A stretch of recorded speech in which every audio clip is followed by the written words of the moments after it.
Hello and welcome to the NFT1 development tutorial for Windows. I am Clyde Wallace and I'm going to walk you through creating an NFT on Chia Testnet10. We're going to utilize the NFT developer guide produced by Chia. Specifically within the NFT intro, I am using NFT storage for data retention. Here's the image that we will be minting during this tutorial. And as always, I have the Chia GitHub pulled up so that I can clone the actual repo itself.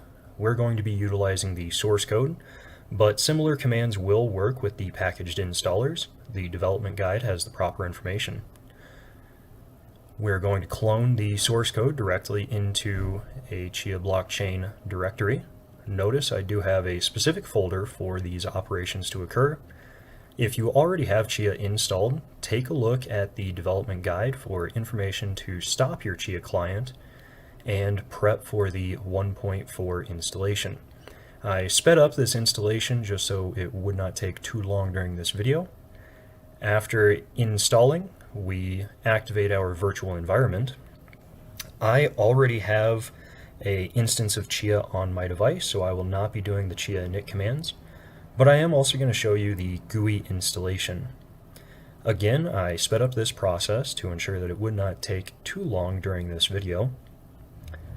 But I just want to point out, if you do already have Chia installed on your device, please make sure you follow the development guide to stop all Chia services before following anything in this tutorial. After the GUI installs, we are going to take a look at the different keys on Chia. If you already have Chia on your device, you might find that you already have different key sets, and you can utilize some of those, or you can generate a new key set. In this tutorial, I am going to generate a new key set, but this is one of the more important steps here. Is I'm going to launch two different windows, one of which is going to manage the GUI operations, and the other one is what we will be minting the NFT out of. So the terminal window on the left side is where I will be running the GUI. Notice run electron, and the GUI will start to appear on our screen.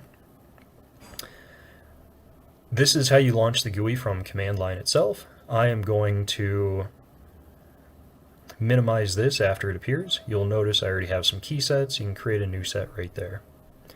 But our main focus is going to be prepping the Chia client for minting NFTs.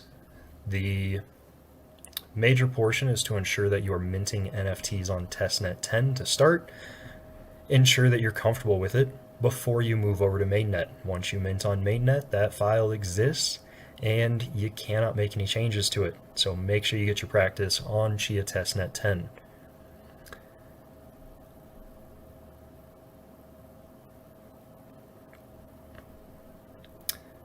In my new PowerShell, I am going to go to the correct folder, activate the virtual environment, and this is the most important step to ensure you are operating the correct version and setting it up on testnet. You can run Chia version, identify that it is a 1.4 or above release in order to utilize all the proper commands. I already have Chia set up on here, so I am not going to run this Chia init command, but if you have not run Chia on your device, you will need to run that init command.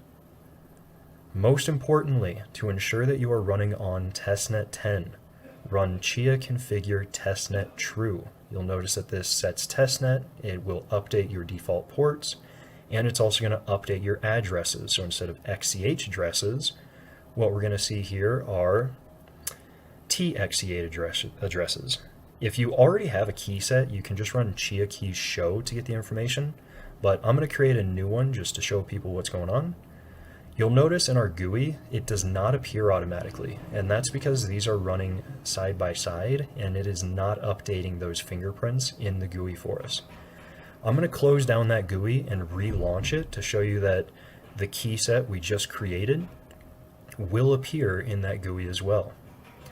The way you can differentiate between your key sets are with the fingerprints. So back to our GUI PowerShell, I'm just going to rerun the GUI itself. And once it loads up this time, you're going to see the new fingerprint key appearing in our list. There we go, our 153, so on and so forth for our fingerprint. Back to our command instance, we're going to look at the fingerprint that I was just creating, and it is the one that is now appearing. So our key set is accessible through the GUI as well. I'm going to run Chia key show. You'll notice it'll list every one of those fingerprints with the new one listed at the bottom. The Chia directions indicate that you should have the show mnemonic seed in that command. I generally do not do that. Good forewarning, never show anybody your mnemonic seed. That can give them access to everything going on. The last bit that we're going to use here is a JSON file that contains all of our information. I already have everything stored with nft.storage on a IPFS server. That is where all of my links are coming from. You'll notice that that specific link is directly for the image file itself. When you're utilizing NFT storage, it might first give you the folder in which your file is stored. Make sure you're using the actual file link. I am using git bash in order to derive the hash of these files, and just running the curl command, curl the proper URI, pipe, and then SHA-256-SUM. That's going to give us our hash for this file. Not only do we need a hash for our file itself, but we also need a hash for our metadata and our license URI. So I'm going to go through the process of running that curl command for both the metadata and the license URIs. Again, it is curl the URI, pipe, SHA-256-SUM. And I am copying all of this back into our JSON file.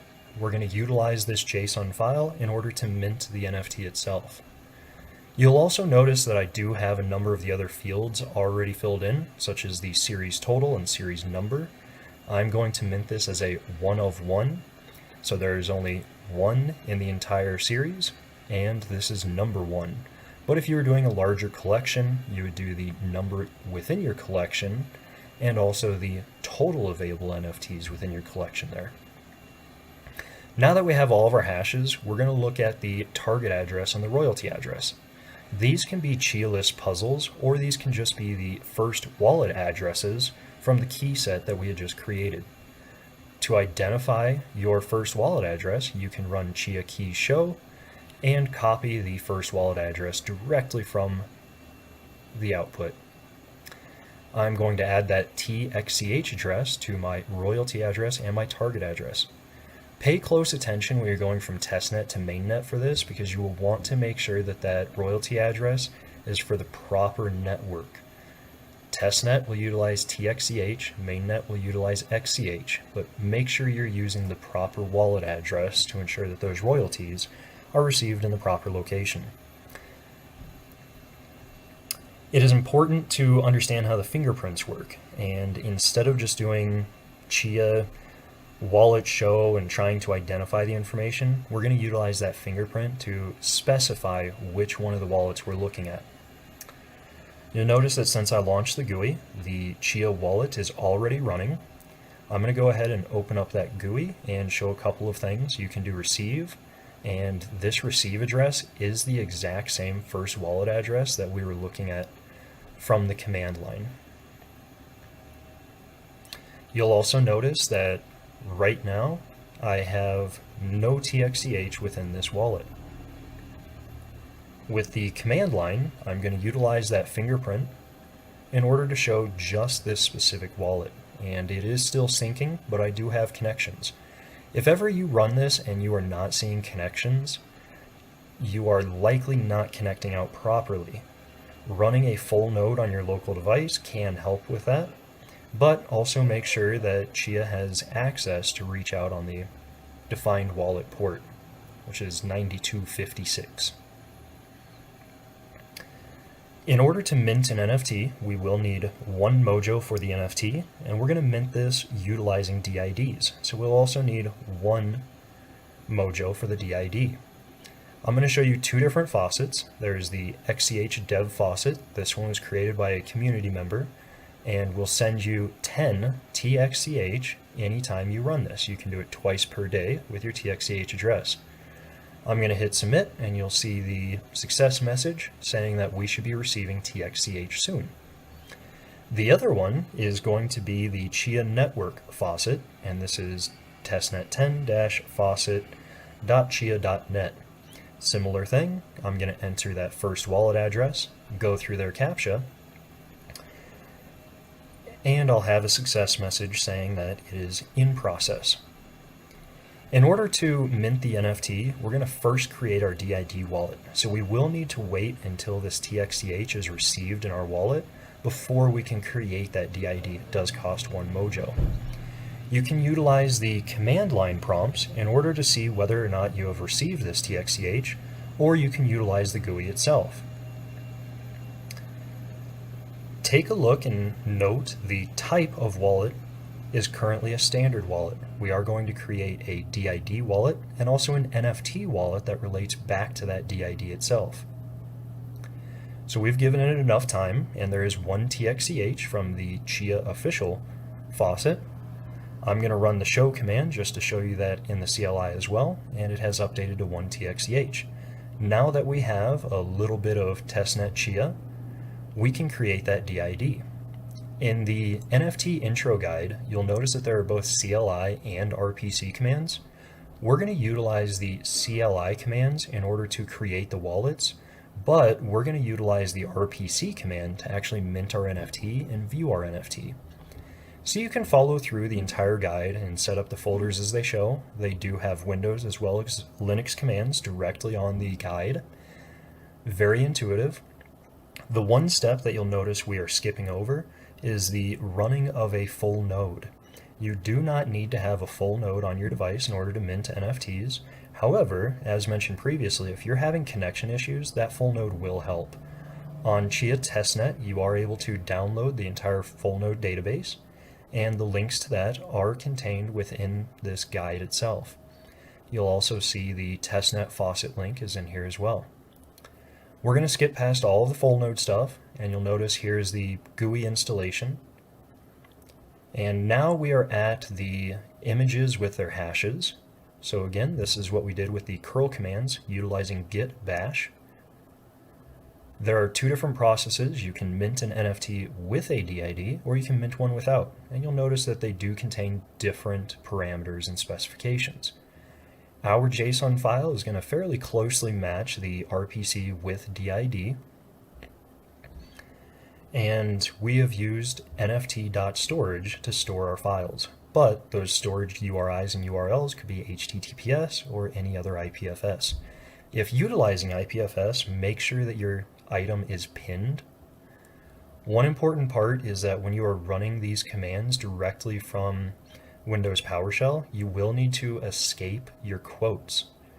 So if you look for those quotations on the Windows commands, they do have a backslash. That is how you are escaping the quotes. So what we're going to do is utilize the CLI to create a DID wallet and then also create an NFT wallet. I ran Chia wallet help in order to identify these different flags that we can use. And we're going to start with the DID. So you'll notice DID has the ability to create, get, or set name. We're creating a DID, and let's take a look at the help parameters here as well. We can specify the fingerprint, so this is the same fingerprint that we've been using. We can specify the name of the DID wallet, and we can specify the amount. You don't really need to specify the amount. I recommend leaving this as 1. It's going to be 1 mojo. So the ones that we're going to update are going to be the fingerprint and the name. For the fingerprint, we can run Chia key show, identify which one we're using. Or we could also scroll up and find the information in one of our previous commands. We're going to define that fingerprint. And we're going to define a name for test DID wallet. When we run this command, it will take a little bit of time because it actually has to convert that 1 mojo into a DID placeholder. There we go. We have successfully created the DID wallet. It has provided us with the DID ID and also the wallet ID. So we're going to run the show command with the proper fingerprint, and you will now see that we have a test DID wallet with that DID ID, and it does have a wallet ID of wallet ID 2. This just means it was the second wallet created within our key set. And you'll notice that it did require 1 mojo in order to create that DID. Now what we're going to do is we are going to create the NFT wallet. When we create this NFT wallet, we are going to create it so that it utilizes that DID itself right off the bat. To do that, we're going to look at the flags, and we will see that when we create an NFT wallet, we can specify the fingerprint, the DID, and the name. The fingerprint will be the same one which we have been using in the past. The DID is what we just created, and copy the entire DID ID, including the DID portion in Chia. These are matching up with the DID standards that are being defined by a larger community group, and Chia is not the one who set that parameter in place. That is them following along with what else has been created. After we run that command and name that NFT wallet test NFT, you'll notice that we now have a DID wallet, a standard wallet, and we have our new NFT wallet. The other thing to take note of is the balance. The DID wallet does require 1 mojo, which is why it has the balance of 1. The NFT wallet does not need a mojo to be created. Do pay close attention to the NFT test wallet, as it does show our DID ID directly in there. And we will need that wallet ID for when we run the commands. This wallet ID is our NFT wallet. So our NFT wallet is wallet ID 3. Now you can create multiple DID wallets and multiple NFT wallets. That's why you have to specify that wallet ID itself. We have now updated our JSON file with all of the commands we need, so let's look through the rest of what is occurring. We can keep following the Chia steps in order to validate we've done everything correctly. And you'll notice that the steps are a little bit backwards from what we did, but we wanted to make sure that that NFT wallet is created with that DID itself.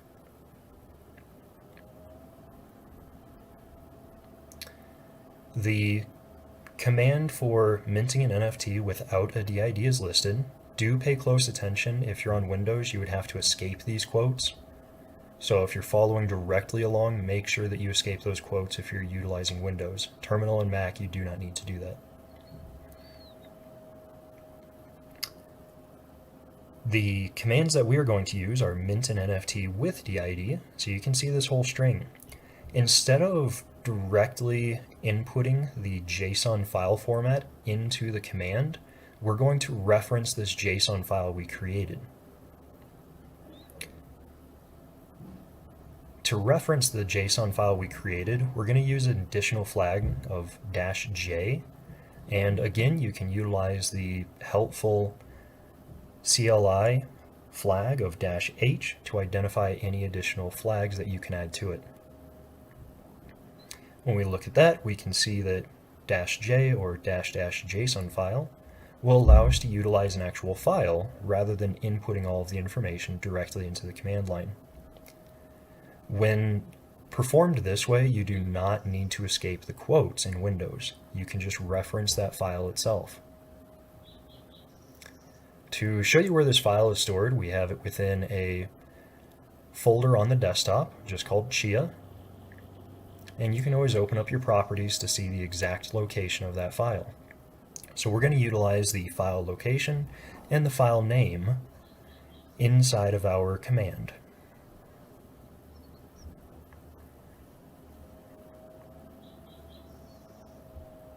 Oh, I accidentally copied it in there twice. There we go. So we have the file location. We're going to specify the name of the file, which is cw22_data.json.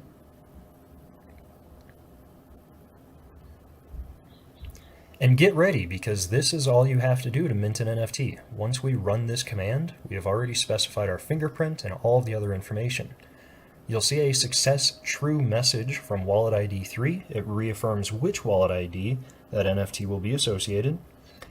The important thing though is that success message just means that the spend bundle was created properly and submitted to the mempool. That success message does not indicate that your NFT has been minted. It just means that this spend bundle has been created and sent out to a mempool. You can really break it down to identify what's occurring, and you'll see the split of all the different coins, the creation of the NFT coin, all of your reveals and your solutions, but that success message just means that that spend bundle was created. It will take a little bit longer to actually be minted. I have a couple of issues in my development environment, so I do get a couple of additional errors that you likely will not see on your end. But this exception that's ignored is not concerning to me. I've minted a number of other NFTs without having any issue. Essentially, it's just a runtime error for the event loop. The next thing we want to do is we want to actually look at the NFT we minted. So we're going to run the RPC command for NFT get NFTs. And this one I'm going to do directly in the command line so you can see how to escape those quotes. Again, the command that's listed in the guide is going to be for Linux and Mac users. On Windows, you do have to escape the quotes. So if you notice, I added a backslash before the quotation. And I'm going to do this before each and every one of those quotation marks. But we will, instead of utilizing the wallet ID 6 from the guide, we're going to utilize wallet ID 3 because we know that that is our NFT wallet. As mentioned previously, the success message that we had does not indicate it has been minted. All that it indicates is that the spend bundle was created. Oh, it looks like I forgot to put wallet into my command here. So we are doing the RPC from the wallet. You'll see that right now it indicates there are no NFTs. It would show you the whole list. All it's showing is that, hey, we do have an actual wallet ID 3, so the command ran successfully, but there are no NFTs in that list. So what we're going to do is go back to the Chia wallet show command, and if we need to scroll up to find that fingerprint again, we can. We could also copy it from our GUI, or if we stored notes somewhere else, we can copy it from those notes. But we're going to run that wallet show on the particular fingerprint. And what you'll notice first and foremost is that our DID wallet, our NFT wallet, are going to be looking the exact same. The only real difference here is that our pending balance went down by one more. So instead of 0.9999999, it's 0.999998. In the GUI right now, it's showing no NFTs whatsoever, and it's kind of showing us the same thing the CLI is. This is while it's sitting in the ether waiting to be minted. We're going to give it just a little bit of time, and then we will rerun those commands to see where our NFT is and whether or not it has been minted properly. And there we go. We ran the NFT get NFTs command, and you'll notice that that NFT list now contains the information from the NFT we minted. It also contains the mint height and any other additional parameters. It's just going to show us the on-chain metadata inside of that command right now. Do take note that the GUI has not yet caught up to this. It is not displaying our NFT, and the refresh is actually just a recycle of your receive address. So I'm going to go ahead and close down and reopen up the GUI, and this is going to force it to resync itself. Utilizing our PowerShell for the GUI itself, I am going to rerun the npm run electron command.